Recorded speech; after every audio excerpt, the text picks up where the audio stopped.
First part में हमने देखा था कि कैसे टाइफाइड का साइन क्या होता है, सिम्टम क्या होता है और उसका डायग्नोसिस कैसे करते हैं। अब हम देखेंगे उसका ट्रीटमेंट कैसे किया जाता है। टाइफाइड का ट्रीटमेंट जो रहता है वो अलग अलग गाइडलाइंस हैं। हम यहाँ देखेंगे जो स्टैंडर्ड बुक जो अपना हैरिसन्स के इंटरनल मेडिसिन्स के बुक में जो गाइडलाइन दिया गया है उसके हिसाब से देखेंगे।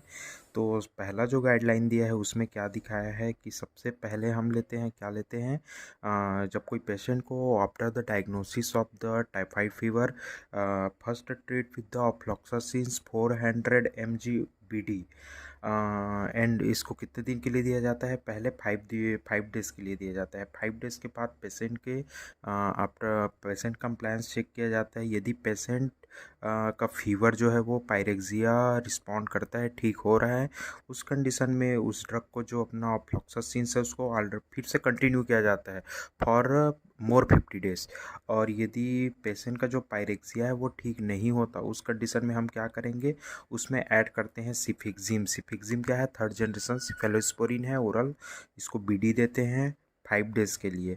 5 डेज़ के बाद इसका फिर से देखते हैं रिस्पॉन्स। यदि पायरेक्सिया ठीक हो गया, रिस्पॉन्स करता है, तो कंटिन्यू किया जाता है 5 डेज़ मोर, मतलब सिफेक्जिम एंड ऑफ्लॉक्सासिन दोनों को।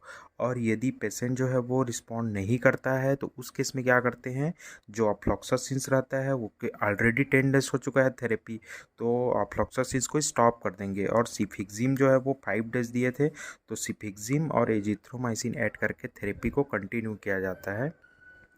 सेकेंड गाइडलाइन क्या है कि जो थेरेपी को स्टार्ट डायरेक्ट किया जाता है थर्ड जनरेशन ओरल सिफेलोस्पोरिन से। सिफेक्जिम दे सकते हैं या सेपोडॉक्सिन पैराक्सिटिल जो रहता है 400 mg BD दिया जाता है 5 डेज़ के लिए।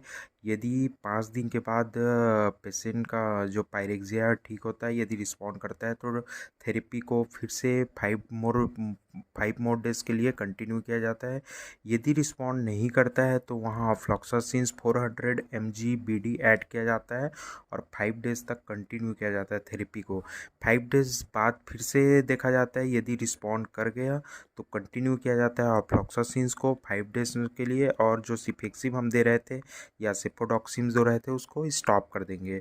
और यदि रिस्पॉन्ड नहीं करता है उस केस में क्या करते हैं, सिफेक्सिम को तो स्टॉप करेंगे और जो ऑफ्लॉक्सासिन है उसके साथ एजिथ्रोमाइसिन ऐड करके देंगे।